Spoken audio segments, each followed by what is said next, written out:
வணக்கம். நீங்கள் பார்க்கிறது MPA Media.official. கதை காவல் தெய்வத்தின் சபதம். அந்த மாலை பொழுது அமைதியாகவும் அதே சமயம் ஒருவித தெய்வீக பயத்தோடும் இருந்தது. மலைகளுக்கு நடுவே அமைந்திருந்த அந்த பழமையான கிராமத்தின் பெயர் வேங்கைபுரம். கிராமத்தின் எல்லையில் அடர்ந்த ஆலமரத்தின் அடியில் வீற்றிருந்தது அருள்மிகு கருப்பசாமி திருக்கோவில். ஊர் மக்கள் அனைவரும் மாலை பூஜைக்கு தயாராகிக் கொண்டிருந்தனர்.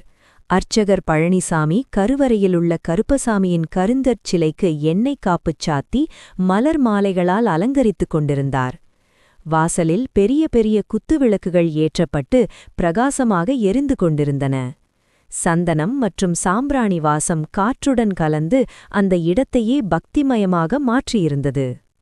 கோவில் பிரகாரத்தின் ஒரு ஓரத்தில் கருப்புசாமியின் வாகனமான வெண்குதிரை செப்பு சிலையாக கம்பீரமாக நின்றிருந்தது. அதன் கழுத்தில் கட்டப்பட்டிருந்த மணிகள் மெல்லிய காற்றில் கிளிங் கிளிங் என ஒலித்தன. அதன் அருகில் கருப்புசாமி வைத்திருந்ததாகச் சொல்லப்படும் பிரம்மாண்டமான திரிசூலம் மண்ணில் நடப்பட்டிருந்தது. அதில் மல்லிகை சரங்கள் சுற்றப்பட்டிருந்தன. கருப்புசாமியின் தோற்றம். பீடத்தின் மீது அந்த காவல் தெய்வம் கருப்புசாமி முழு அலங்காரத்துடன் எழுந்தருளியிருந்தார். அவரது மேனி கார்மேகம் போன்ற கருப்பு நிறத்தில் மின்னியது. தலையில் வீரத்தைக் குறிக்கும் விதமாக பெரிய கிரீடமும் நெற்றியில் திருநீறு மற்றும் குங்குமப் பொட்டும் ஜொலித்தன. அவரது பெரிய உருண்டையான கண்கள் தீட்சண்யமாகவும் அக்கிரமத்தை சுட்டெரிப்பதாகவும் தெரிந்தன. அவரது அடர்த்தியான மீசை அவரது கம்பீரத்தை கூட்டியது. அவரது மார்பில் முத்து மாலைகளும் கழுத்தில் பலவிதமான மாலைகளும் அணிவிக்கப்பட்டிருந்தன. ஒரு கையில் பெரிய வளைந்த வாள் அருவாள் கூர்மையாக மின்னியது. மறு கையில் வட்ட வடிவிலான கேடயம். கேடயத்தில் பழமையான சித்திரங்கள் செதுக்கப்பட்டிருந்தன. அவரது 2 கைகளிலும் காதுகளிலும் கால்களிலும் கனமான தங்க ஆபரணங்கள் அணிந்திருந்தார். இடுப்பில் கருப்பு மற்றும் சிவப்பு நிற பட்டு வேட்டி கட்டப்பட்டிருந்தது. அவரது கால்கள் அந்த நிலத்தின் மீது உறுதியாக ஊன்றியிருந்தன. பூஜைக்காக பழங்கள், தேங்காய்கள், பூக்கள் என அனைத்தும் தட்டுகளில் தயார் நிலையில் வைக்கப்பட்டிருந்தன. தூபப்புகை மெல்ல மேலெழுந்து அந்த பகுதியை ஒரு கனவு உலகம் போல மாற்றியிருந்தது. கிராமத்தின் அமைதிக்கு ஆபத்து. வேங்கைபுரம் பல தலைமுறைகளாக கருப்புசாமியின் பாதுகாப்பில் அமைதியாக இருந்தது. எத்தகைய ஆபத்து வந்தாலும் இந்த காவல் தெய்வம் தங்களை காக்கும் என்ற நம்பிக்கை ஊர் மக்களுக்கு இருந்தது.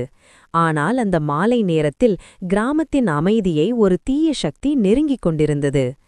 அண்டை ஊரான இருளூரின் அக்கிரமத் தலைவன் சண்டமாருதன் வேங்கைபுரத்தின் செழிப்பைக் கண்டு பொறாமைப்பட்டான். அந்த ஊரை கொள்ளையடிக்க தன் ஆட்களுடன் புறப்பட்டு வந்தான். அவன் மந்திர தந்திரங்களை கற்றுக்கொண்டவன். அவன் ஊருக்குள் நுழைந்ததும் கருப்புசாமியின் கோவிலிலிருந்து ஒரு அசாதாரணமான அதிர்வு கிளம்பியது. காவல் தெய்வத்தின் சீற்றம். கோவில் பிரகாரத்திலிருந்த மணிச்சத்தத்தில் மாற்றம் ஏற்பட்டது. அர்ச்சகர் பழனிசாமி பயத்துடன் பார்த்தார். கருப்புசாமியின் சிலைக்கு முன்னாலிருந்த நெய் விளக்குகள் படபடவென எரிய ஆரம்பித்தன. அப்போது அந்த ஆச்சரியம் நிகழ்ந்தது. கருவறையிலிருந்த கருப்பசாமி சிலை உயிருள்ள தெய்வமாக மாறியது. அவரது கண்கள் மேலும் சிவந்தன. அவர் தன் வாவை ஆக்ரோஷமாக உயர்த்தினார். கேடயத்தை மார்பிலேந்தினார். அருகில் நின்ற செப்பு குதிரை சிலையும் உயிர் பெற்று கனைத்து கொண்டு முன்னால் வந்தது.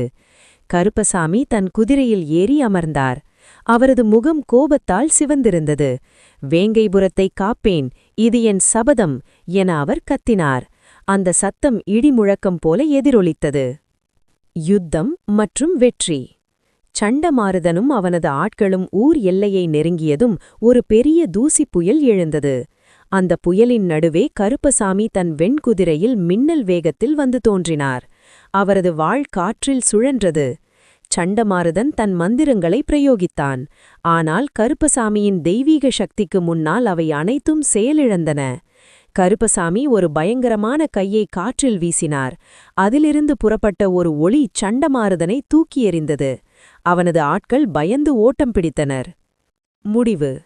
விடியற்காலை நெருங்கியதும் வேங்கைபுரம் மீண்டும் அமைதியானது. கருப்பசாமி மீண்டும் தன் கோவிலுக்கு திரும்பி சிலையாக மாறினார்.